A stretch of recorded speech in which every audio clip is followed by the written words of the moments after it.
ونؤمن به ونتوكل عليه ونعوذ بالله من شرور أنفسنا ومن سيئات أعمالنا من يهده الله فلا مضل له ومن يضلل فلا هادي له وأشهد أن لا إله إلا الله وحده لا شريك له وأشهد أن محمدا عبده ورسوله أما بعد فإن خير الحديث كتاب الله وخير الهدي هدي محمد صلى الله عليه وسلم وشر الأمور محدثاتها وكل محدثة بدعة وكل بدعة ضلالة وكل ضلالة في النار.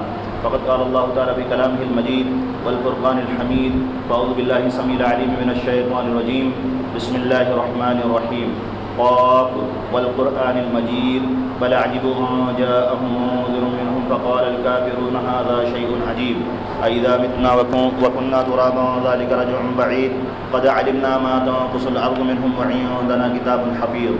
وقال الله تعالى في موضع آخر ما يلفظ من قول إلا لديه رقيب عتيد. سامعین کرام، دین ملی بھائیوں، بزرگ اور عزیز ساتھیوں، اللہ رب العالمین کا احسان ہے کہ اس نے ہم کو یہ موقع عنایت کیا ہے کہ ہم اللہ رب العالمین کے ذکر کے ذریعے سے اپنے ایمان کو روشن کر سکیں اور اللہ رب العالمین کے دین کو سیکھ سکیں، اور وہ آخرت جو ہماری دنیاوی مشغولیات کے ہمارے بزی شیڈیول کے ذریعے سے ڈسٹرب ہو چکی ہے، جس طرف ہمارے ذہن، ہماری سوچ، ہماری فکر دنیاوی رنگ میں اور اس کی رونق میں متاثر ہو چکی ہے، ہم کو چاہیے کہ ہم اس طرف غور کرنے کی کوشش کریں. اس سلسلے میں جو چیز ہمارا ہاتھ بٹائے گی، ہمارے لیے معاون ہوگی، ہمارے لیے سپورٹ کرنے والی ہے، وہ اللہ رب العالمین کا کلام ہے، اللہ رب العالمین کا فرمان ہے، اور ہمارے نبی آخر الزماں جناب محمد رسول اللہ صلی اللہ علیہ وسلم کے احادیث ہیں، جن کے ذریعے سے ہم اس دنیا کی حقیقت کو سمجھ سکتے ہیں اور ہماری جو ایمانی ذمہ داریاں ہیں، ایمان کے جو فرائض، ایمان کے جو حقوق ہمارے اوپر نافذ ہوتے ہیں، ان کو ہم ادا کرنے کی کوشش کریں گے، کیونکہ اللہ کے رسول صلی اللہ علیہ وسلم نے ہر ایمان والے کو ایک حکم دیا ہے. اللہ کے رسول صلی اللہ علیہ وسلم نے فرمایا کہ الا کلکم راع الا وکلکم راع وکلکم مسئول عن رعیتہ، کہ اے ذمہ دار لوگ، اے ایمان والو، تم میں سے ہر ایک آدمی اپنے اپنے ذمہ داری کے حساب سے ذمہ دار ہے.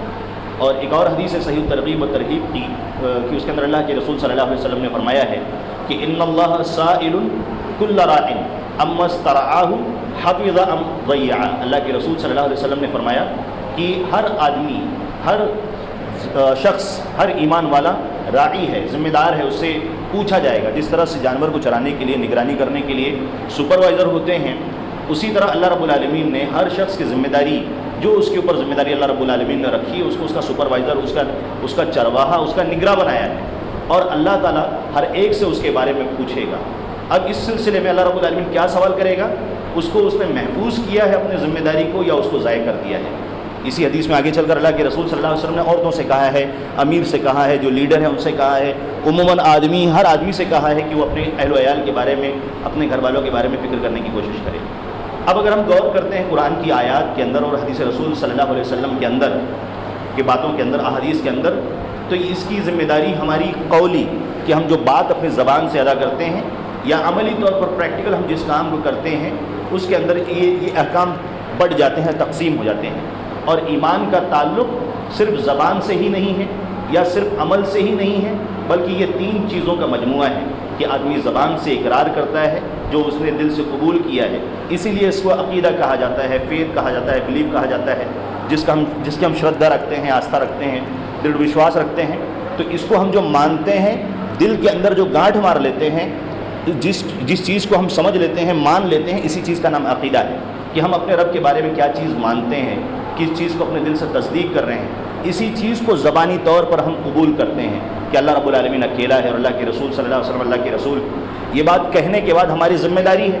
اسی لیے سورہ قاف میں اللہ رب العالمین نے فرمایا ہے کہ ما یلفظ من قول الا لدیہ رقیب عتید، کہ ایک مسلمان یا ایک انسان جو باتیں کرتا ہے، جو باتیں اس کی زبان سے نکلتی ہیں، اللہ رب العالمین نے فرشتے مقرر کیے ہوئے ہیں جو اس کے کندھے پر بیٹھے ہوئے ہیں، اس کے سارے الفاظ کو، اس کی ایکٹیویٹیز کو نوٹ کرتے ہیں. ہم دنیا کو خوش کرنے کے لیے یا اپنے رب کو خوش کرنے کے لیے جو بھی کام کر رہے ہیں، وہ ساری چیزیں اس کے اندر محفوظ ہو رہی ہے. اور اسی چیز کو اللہ رب العالمین نے سورہ کہف کے اندر یہ بیان فرمایا کہ قیامت کا دن ہوگا جب مجرمین کے سامنے ان کا رجسٹر رکھا جائے گا، تو اس وقت وہ حسرت کریں گے، تمنا کریں گے، کہیں گے کہ کیا بات ہے کہ جس چیز کو میں نے بہت ہلکے میں لیا تھا، جو کام میں نے بہت ہلکا سمجھا تھا، جو بات میں نے بہت ہلکی سمجھی تھی، اللہ رب العالمین کے ان فرشتوں نے ان ساری چیزوں کو اس کتاب کے اندر، اس نامہ اعمال کے اندر، اس ڈیٹ کے رجسٹر کے اندر نوٹ کر دیا ہوا ہے۔ کہیں گے آج تو بڑے حیرت کی بات ہے، افسوس کی بات ہے، اب کیا ہو سکتا ہے؟ اور اللہ رب العالمین کے یہ فرشتے عصر کے وقت، فجر کے وقت ان کی ڈیوٹی چینج ہوتی رہتی ہے۔ حدیث کے اندر اللہ کے رسول صلی اللہ علیہ وسلم نے فرمایا ہے کہ فجر کے وقت فرشتے آتے ہیں، وہ چینج ہوتے ہیں ہمارے کندھوں کے اوپر جو ہوتے ہیں، عصر کے وقت آتے ہیں فرشتے، ان کی ذمہ داری چینج ہوتی ہے۔ اللہ رب العالمین پوچھتا ہے اپنے ان بندوں سے، ان فرشتوں سے کہ تم نے میرے بندوں کو کس حالت میں پایا؟ وہ کہتے ہیں کہ اللہ رب العالمین میں نے دیکھا کہ وہ تیری عبادت کر رہے تھے، نماز پڑھ رہے تھے۔ اب اس حدیث کو اپنے سامنے رکھ کر ہم کو غور کرنا چاہیے کہ ہماری ساری چیزیں، ہماری ساری ایکٹیویٹیز جو بھی ہم دنیا کے اندر کرتے ہیں، بولتے ہیں، ہلکے میں لیتے ہیں، چاہے وہ ہیوی ہو، چاہے کوئی بھی بات یا اعمال ہم انجام دیتے ہیں، وہ ساری چیزیں لکھی جا رہی ہیں۔ اللہ رب العالمین نے قرآن کے اندر کہا ہے کہ انسان بہت کٹ حجتی کرنے والا ہے، بہت زیادہ تکرار کرنے والا ہے۔ قیامت کا دن ہوگا، ہمارے سامنے ہمارے وہ رجسٹر رکھے جائیں گے۔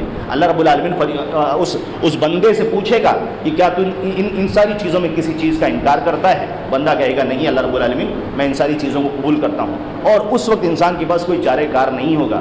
دنیاوی زندگی میں ہمارے پاس اصلاح کی گنجائش موجود ہے، سدھار کی گنجائش موجود ہے۔ آج ایک امتحان جو ہمارے سامنے چل رہا ہے، اس کے ذریعے سے بھی ہم سمجھ سکتے ہیں اس سسٹم کو قائم کرنے کے لیے پورا نظام، پورے افراد اور سارے کے سارے لوگ اس سے جڑے ہوئے ہیں، تاکہ ان بچوں کے امتحانات کا انعقاد کیا جائے، اس کو مراقب کیا جائے، صحیح طریقے سے سسٹم سے نافذ کیا جائے۔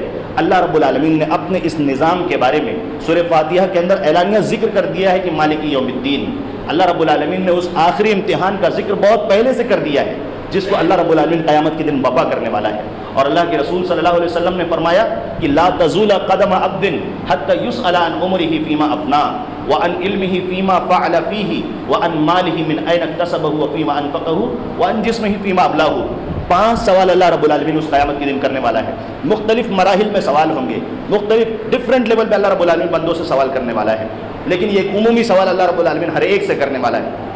اللہ کے نبی صلی اللہ علیہ وسلم نے فرمایا کہ جب تک بندہ ان 5 چیزوں کے بارے میں جواب نہیں دے گا، اس کا پیر اللہ رب العالمین کے دربار سے ہلنے نہیں پائے گا۔ اللہ کے رسول نے فرمایا کہ اس سے پہلے پوچھا جائے گا کہ اللہ رب العالمین نے جو تم کو یہ باڈی عطا کی ہے، یہ جو جسم عطا کیا ہوا ہے، جو نعمت کے طور پر جس کو تم استعمال کرتے ہو صحیح ساری، اس کا تم نے کیا استعمال کیا ہے؟ اللہ رب العالمین کو راضی کرنے کے لیے اس کا استعمال کیا ہے یا اللہ رب العالمین کو ناراض کرنے کا استعمال کیا ہے؟ اللہ رب العالمین نے جو تم کو پیسے دیے ہیں، پراپرٹی دی ہے، اس کو کہاں سے حاصل کیا ہے اور کہاں خرچ کیا ہے؟ اور اسی طرح سے اللہ رب العالمین نے جو تم کو علم دیا ہے، جو اللہ رب العالمین نے تم کو معلومات دی ہے، اس پر کتنا عمل کیے؟ اور اللہ رب العالمین نے جو تم کو عمر عطا کی تھی، اس کو تم نے کہاں خرچ کیا، کہاں اس کا استعمال کیا؟ اس طرح کی اور بھی تفاصیل اللہ رب العالمین ہم سے پوچھے گا۔ اور ایسے لوگ جو دنیا کے اندر اللہ رب العالمین کی عبادت سے بھاگتے تھے، قیامت کا دن ہوگا، سارے لوگ اللہ رب العالمین کے حضور کو دیکھ کر اللہ رب العالمین کے سامنے سجدہ کرنے کے لیے تیار ہو جائیں گے، سجدہ ریز ہو جائیں گے۔ لیکن ایسے لوگ جو اللہ رب العالمین کی عبادت سے بھاگتے تھے، اللہ کے رسول صلی اللہ علیہ وسلم نے فرمایا کہ ان کی ریڑھ کی ہڈیوں کو بیل کی سینگ کی طرح کر دیا جائے گا۔ وہ جھکنا چاہیں گے لیکن وہ جھک نہیں پائیں گے۔ ایسے لوگ اپنے اس خالق کے سامنے محروم ہوں گے کہ اپنے اس مالک کے سامنے سجدہ ریز ہوں، اللہ رب العالمین کو اپنے سجدوں کے ذریعے سے خوش کرنے کی کوشش کریں۔ لیکن جو شخص دنیا کے اندر محروم تھا، دنیا کے اندر اس کو یہ توفیق نہیں ملتی تھی، اس کو یہ موقع حاصل نہیں ہوتا تھا کہ اپنی پیشانی کو رگڑ کے اپنے مالک کو راضی کرنے کی کوشش کرے، قیامت کے دن ایسے لوگ محروم ہوں گے۔ اللہ کے رسول صلی اللہ علیہ وسلم نے فرمایا ایسے لوگوں کے بارے میں، اللہ رب العالمین ہمیں ان لوگوں میں شامل نہ فرمائے۔ لہٰذا ہم کو چاہیے کہ ہم خود بھی اور اپنے سے جڑے ہوئے سارے لوگوں کو دین کی جو ذمہ داری ہمارے اوپر عائد ہوتی ہے، ان کو سمجھانے کی کوشش کریں، ان کو بتلانے کی کوشش کریں، کیونکہ اللہ رب العالمین نے سورہ عصر کے اندر ایسی یہ نشانی ان لوگوں کی بتلائی ہے جو ہمیشہ کے نقصان سے محفوظ ہونے والے ہیں۔ اللہ تعالیٰ نے سورہ عصر میں کیا فرمایا؟ اللہ تعالیٰ نے کہا اعوذ باللہ من الشیطان الرجیم بسم اللہ الرحمن الرحیم والعصر ان الانسان لفی خسر۔ اللہ تعالیٰ نے قسم کھائی ہے ٹائم کی، اور جو قرآن کی تفسیر کرنے والے ہیں، ایکسپلینیشن کرنے والے ہیں، ان لوگوں نے کہا ہے کہ جب اللہ تعالیٰ کسی چیز کی قسم کھاتا ہے، اس کے بعد آنے والی چیز کی اہمیت اللہ تعالیٰ اور زیادہ بتلانا چاہتا ہے۔ ورنہ ہم سب مسلمان جانتے ہیں کہ اللہ تعالیٰ اپنے باتوں کے اندر جو اس نے باتیں کہی ہیں، ساری باتیں سچی ہیں، اور یہ صرف اللہ رب العالمین کی شایان شان ہے، اسی کے لیے لائق ہے کہ وہ اپنی کریشن میں سے جس کی چاہے قسم کھائے، ورنہ ایک بندے کے لیے چیز حرام ہے کہ وہ اپنی ماں کی قسم کھائے، اپنے باپ کی قسم کھائے، اپنے خاندان کی قسم کھائے، کسی ٹائم کی قسم کھائے، یہ کہے کہ میں مغرب کے وقت بیٹھا ہوں، میرے ہاتھ میں یہ روزی ہے، روزی کی قسم کھائے، زمین کی قسم کھائے۔ اس طرح کی ساری قسم کسی بھی بندے کے لیے اللہ کے رسول صلی اللہ علیہ وسلم کا فرمان ہے کہ من حلف بغیر اللہ فقد اشرک، جس نے اللہ تعالیٰ کے علاوہ کسی اور کی قسم کھائی تو اس نے اللہ رب العالمین کے ساتھ پارٹنر بنا دیا۔ اسی وجہ سے ایک موقع پر جب حضرت عمر بن خطاب رضی اللہ تعالیٰ عنہ کو یہ چیز معلوم پڑی تو انہوں نے کہا کہ جب سے مجھے یہ چیز معلوم پڑی ہے اس کے بعد سے میں نے خاندان کی ماں باپ کی قسم کھانے سے اپنے آپ کو روک لیا ہے۔ اللہ کے رسول نے فرمایا کہ لا تحلفوا بآبائکم، اپنے آبا و اجداد کی، اپنے فور فادر کی قسم نہیں کھانی ہے۔ سامعین کرام، اس طرح کی باتوں سے ہم کو سمجھ میں آتا ہے کہ ہم جو باتیں کرتے ہیں، جو باتیں بولتے ہیں، اس وقت ہم کو دھیان دینا چاہیے۔ اللہ کے رسول نے فرمایا ہے کہ انسان جب کچھ بات کرتا ہے تو کبھی وہ اتنی اچھی بات کہتا ہے، رضامندی کی بات کرتا ہے، لیکن وہ اس کو بہت ہلکے سے سمجھتا ہے، لیکن اس اچھی بات کی وجہ سے اللہ رب العالمین کے پسندیدہ لوگوں میں سے ہو جاتا ہے، جنت سے نزدیک ہو جاتا ہے۔ لیکن کبھی وہ اس طرح کی باتیں کرتا ہے جو اللہ رب العالمین کے حق میں حق تلافی کرنے والا، حق تلفی کرنے والا ہے، رسول کی حق تلفی کرنے والا ہے، کسی اور کے بارے میں اس طرح کی باتیں کر کے وہ اللہ رب العالمین کے علاوہ حقوق العباد میں حق تلفی کرنے والا ہے، تو اس طرح سے وہ بندہ اللہ رب العالمین کے جہنم کے نزدیک ہو جاتا ہے۔ لہٰذا ہم کو کچھ بھی کہنے سے پہلے رکنا چاہیے، سوچنا چاہیے، اور ہماری باتوں کی قیمت کتنی زیادہ ہے۔ آپ کو وہ واقعہ یاد ہوگا کہ جب فرعون کی بیوی، اس کے پاس، فرعون کی بیٹی کے پاس ایک بیوٹیشین تھی جو کام کرتی تھی، سیوا کرتی تھی، خدمت کرتی تھی۔ ایک مرتبہ اس کے ہاتھ سے جب کنگھی گر گئی، کوم گر گئی، تو اس کی زبان سے نکلا بسم اللہ۔ مسند احمد نے اس کو حسن کے ساتھ ذکر کیا، اور احمد شاکر نے بھی اس کو ذکر کیا ہوا ہے۔ اس وقت جب اس کے ہاتھ سے کنگھی گر جاتی ہے تو فرعون کی بیٹی کہتی ہے بسم اللہ، یعنی اللہ کے نام سے۔ کون اللہ؟ میرے والد؟ تو کہتی ہے نہیں، آپ کے والد نہیں، بلکہ میرا رب اور تیرا رب اور تیرے والد کا بھی رب، یعنی فرعون کا بھی رب ہے اللہ۔ تو یہ کہتی ہے، دھمکی دیتی ہے، کیا میں اپنے والد سے اس چیز کی شکایت کروں؟ تو اس نے کہا ٹھیک ہے۔ اس کے بعد یہ معاملہ فرعون کے پاس پہنچتا ہے۔ اللہ کے رسول صلی اللہ علیہ وسلم کو جب معراج کرایا گیا اس وقت کا یہ واقعہ ہے۔ اللہ کے رسول صلی اللہ علیہ وسلم نے معراج میں اس خوشبو کو محسوس کیا تھا۔ جبریل علیہ السلام نے یہ تفصیل بتلائی۔ فرعون نے پوچھا کہ کون ہے تیرا رب؟ تو انہوں نے کہا، پھر اس بیوٹیشین نے کہا، اس خدمت گزار نوکر نے کہا، خادمہ نے کہا کہ میرا رب وہ ہے جس نے تجھ کو پیدا کیا ہے، مجھ کو پیدا کیا ہے۔ اس کے بعد پھر وہ کہتا ہے کہ تو اپنے دین سے پلٹ جا، اگر دین سے نہیں پلٹے گی تو میں تجھے اس کی بہت بڑی سزا دینے والا ہوں۔ اس کے بعد وہ ایمان کی غیرت میں اور اپنے رب کے اوپر بھروسے کی وجہ سے جو الفاظ ادا کرتی ہے وہ قیمتی ہوتا ہے۔ اللہ رب العالمین کی وہ نیک بندی کے سامنے ایک تانبے کی شکل میں ایک بیل ہوتا ہے، اس کو جلایا جاتا ہے، تانبے کا اسٹیچو ہوتا ہے، اور اس کے بعد کہا جاتا ہے کہ اگر اپنے دین سے نہیں پلٹے گی تو اسی آگ میں تجھے جھونک دیا جائے گا۔ وہ اس چیز کے لیے تیار ہوتی ہے۔ اس کے بعد اس کو دھمکی دی جاتی ہے کہ تیری اولاد کو بھی اس میں ڈھکیل دیا جائے گا، جلا دیا جائے گا۔ وہ اس کے لیے تیار ہوتی ہے۔ بڑے بیٹے کو ڈالا جاتا ہے، دوسرے بیٹے کو ڈالا جاتا ہے، تیسرے بیٹے کو ڈالا جاتا ہے۔ سلسلہ یہاں تک پہنچتا ہے کہ اس کی ایک چھوٹی اولاد ہوتی ہے۔ ماں سوچتی ہے کہ میں نے تو اپنے زندگی کے سارے ایام دیکھ لیے ہیں، ابھی یہ شیر خوار بچہ جو دودھ پینے والا ہے، ابھی اس نے وہ دن نہیں دیکھے ہیں، اس کے سامنے وہ باتیں نہیں آئی ہیں۔ لیکن اللہ رب العالمین اس گود میں چھوٹے بچے کو بولنے کی طاقت عطا کرتا ہے۔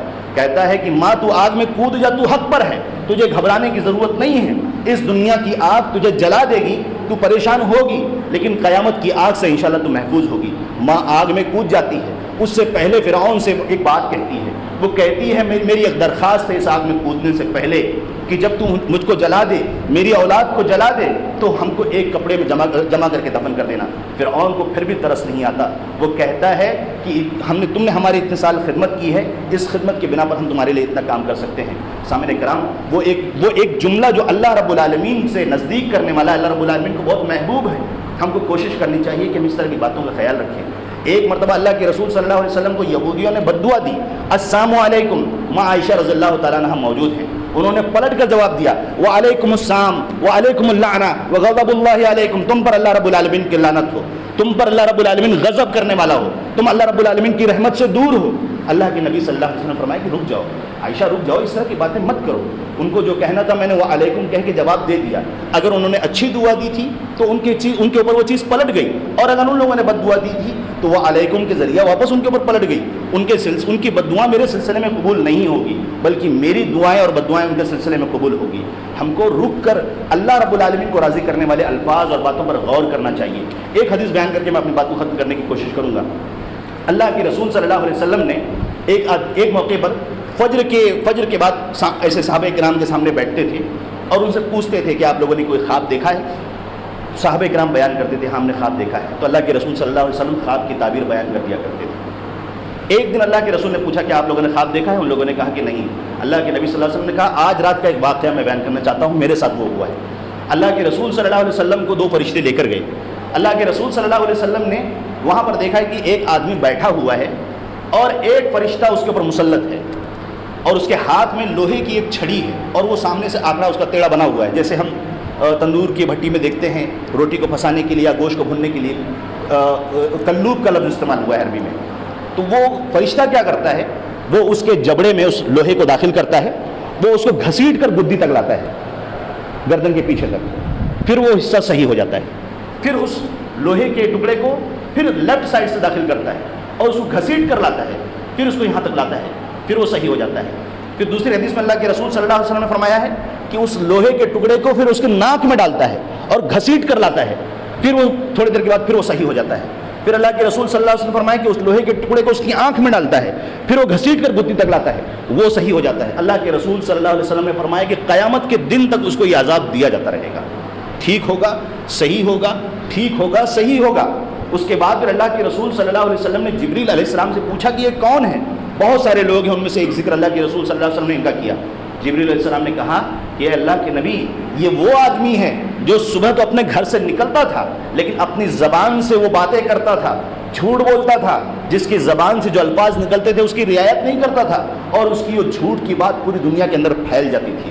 لہٰذا ہم کو ڈرنا چاہیے، کوئی بھی بات کہنے سے پہلے، بولنے سے پہلے غور کرنا چاہیے. ہماری ساری باتیں لکھی جا رہی ہیں. ہم ایک بات کہے کہ اللہ رب العالمین کے نزدیک بہت محبوب ہو سکتے ہیں اور کچھ باتوں کے ذریعے سے اپنے رب سے دور ہو سکتے ہیں.